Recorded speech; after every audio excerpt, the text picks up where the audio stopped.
Lorsqu'une femme a affirmé que sa fille avait mystérieusement disparu pendant un vol, les passagers ont commencé à se moquer d'elle, déclarant qu'elle était devenue folle.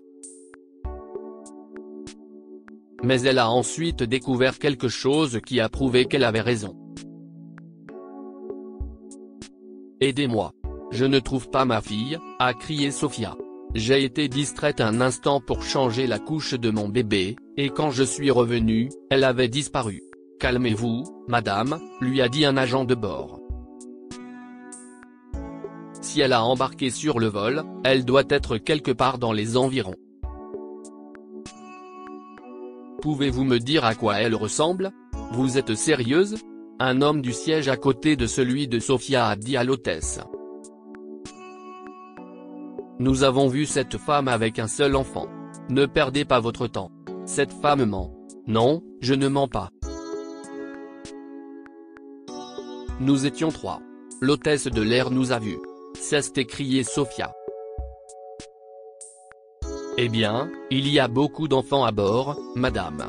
Donc, je ne me souviens pas si j'ai vu votre fille, a dit l'hôtesse de l'air après une pause. Mais je ferai tout ce que je peux pour vous aider à retrouver votre fille. Les passagers ont continué à insister sur le fait que la fille de Sophia n'était pas à bord, mais l'hôtesse de l'air a examiné minutieusement tout le vol. Elle a regardé dans les toilettes, dans sa propre cabine, sur le pont supérieur du vol, pensant que l'enfant avait pu se cacher là en jouant avec d'autres enfants. Mais malheureusement, la fille de Sophia n'était nulle part. L'hôtesse de l'air est retournée au siège de Sophia, dépitée.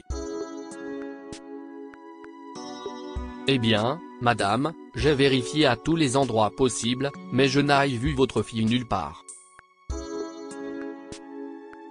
Honnêtement, j'ai aussi l'impression de ne me souvenir que de vous et du bébé.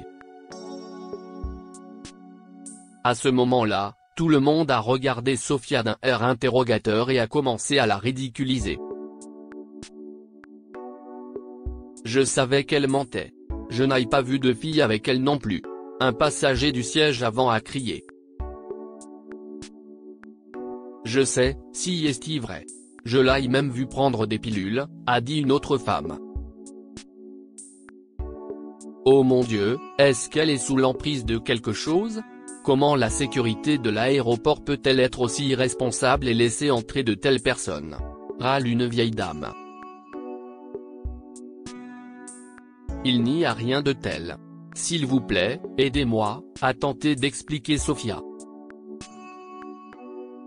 J'ai juste pris un sédatif parce que j'ai peur de l'avion. Oh, allez, a crié un homme derrière elle. Vous pouvez arrêter de crier? J'ai une réunion importante demain. Pour l'amour de Dieu, laissez-moi dormir. La pauvre Sophia a craqué.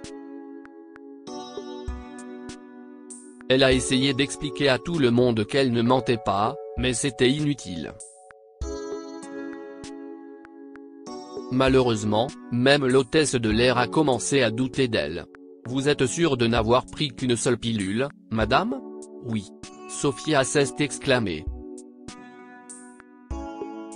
J'étais avec ma fille. Vous pouvez vérifier la carte d'embarquement. L'hôtesse de l'air s'est précipitée vers l'ordinateur pour vérifier si la fille de Sophia avait embarqué sur le vol. Il s'est avéré qu'elle l'avait fait. Oui, elle était avec sa fille. Je l'ai vérifié, a déclaré l'hôtesse de l'air. À ce moment-là, tous les passagers étaient désemparés. Mais alors, où est la petite fille? A-t-elle été kidnappée? Se demande un homme. Ce n'est pas possible, monsieur, dit l'hôtesse de l'air. Nous sommes en hauteur. Ce n'est pas vraiment impossible non plus, a interrompu Sophia.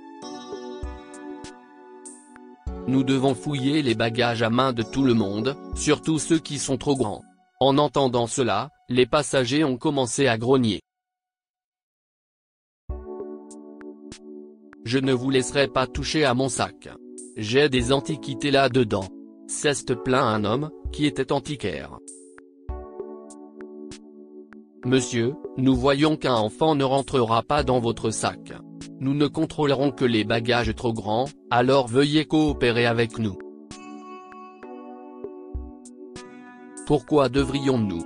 A protesté la femme qui s'était plainte de la prise d'une pilule par Sofia. Elle a perdu son enfant, et si est-il de sa faute? Si est-il une mère horrible? Pourquoi devrions-nous payer pour ça? Je suis d'accord. Elle devrait être privée de ses droits parentaux. S'est plaint un homme assis à côté d'elle. Malgré les objections, l'agent de bord a insisté pour examiner les bagages et les compartiments supérieurs, mais malheureusement, la fille de Sofia n'a pas été retrouvée. Il ne restait alors plus que 10 minutes avant l'atterrissage du vol. Le pilote avait activé les signaux des ceintures de sécurité et demandé à chacun de regagner doucement son siège. Épuisée et désespérée, Sofia s'est effondrée sur le sol avant d'avoir pu atteindre son siège. Mais lorsqu'elle a ouvert les yeux, elle a vu quelque chose qui prouvait que sa fille était à bord. Le bébé de Sofia jouait avec quelque chose de brillant sur le sol près d'elle. Il n'a pas fallu longtemps à Sofia pour comprendre que les perles provenaient du collier de sa fille. Elle a fouillé le sol et a découvert d'autres perles menant à un compartiment à bagages verrouillé. « Ouvrez ça, tout de suite !» a-t-elle crié. « Bess est peut-être là. Mais je n'ai pas accès à cette pièce. » Seul le pilote garde la clé de ce compartiment. « Votre fille ne peut pas être là-dedans », dit l'hôtesse de l'air. « Ouvrez-la !» Sofia a regardé fixement l'hôtesse. « Le vol va atterrir dans moins de 5 minutes. Ma fille sera coincée là si nous ne vérifions pas, et le criminel s'échappera. Mais… » Avant que l'hôtesse de l'air ne puisse dire quoi que ce soit, 2 passagers se sont levés d'un bond et ont commencé à crier.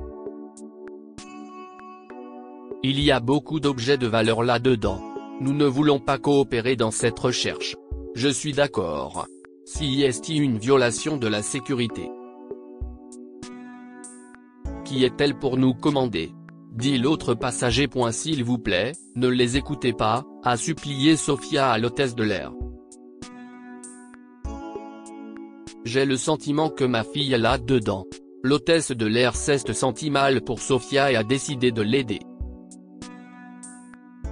Elle a pris la clé du pilote et a ouvert la porte. Il y avait beaucoup de valises dans la pièce, mais pas de filles.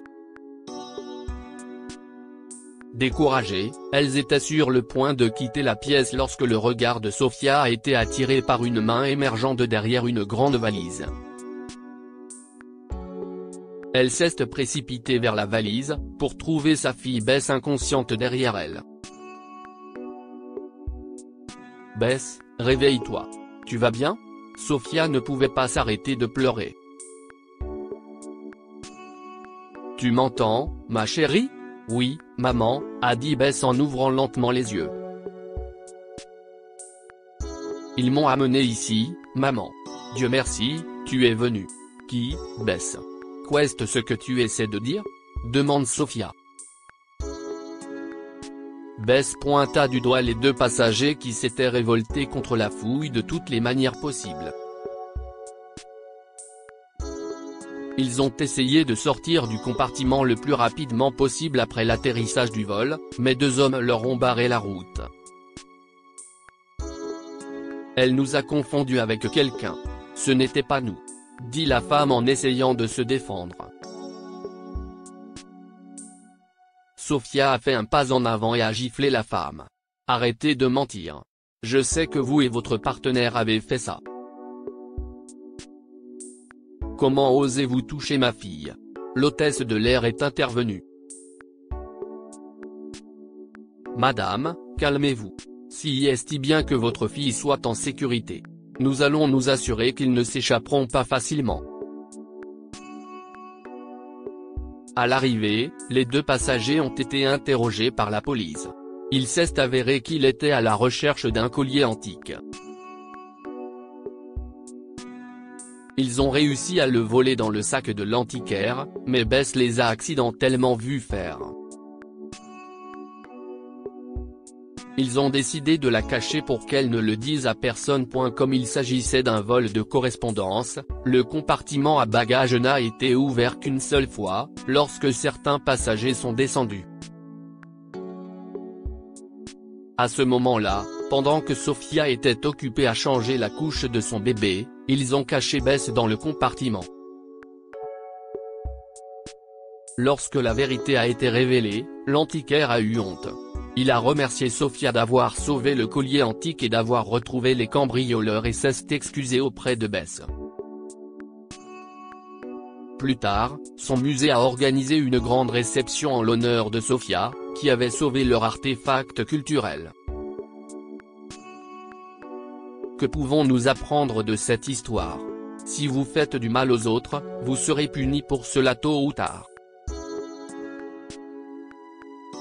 Les voleurs pensaient pouvoir s'échapper facilement et que personne ne les attraperait, mais le karma les a frappés de plein fouet. Ne tirez pas de conclusions hâtives et ne jugez pas quelqu'un juste comme ça. Aucun des passagers n'a fait confiance à Sophia et a prétendu qu'elle était sous l'emprise de quelque chose ou qu'elle était probablement devenue folle, sans même faire l'effort de vérifier si elle avait raison. Partagez cette histoire avec vos amis. Elle pourrait égayer leur journée et les inspirer. Si vous avez aimé cette histoire, vous apprécierez sans doute celle d'une fillette de 6 ans handicapée moquée par le personnel de son école. Ce récit s'inspire de l'histoire de notre lecteur mais a été rédigé par un écrivain professionnel. Tous les noms ont été modifiés pour protéger les identités et garantir la confidentialité. Partagez votre histoire avec nous, elle changera peut-être la vie de quelqu'un. Si vous souhaitez partager votre histoire, veuillez l'envoyer à info@amomama.com.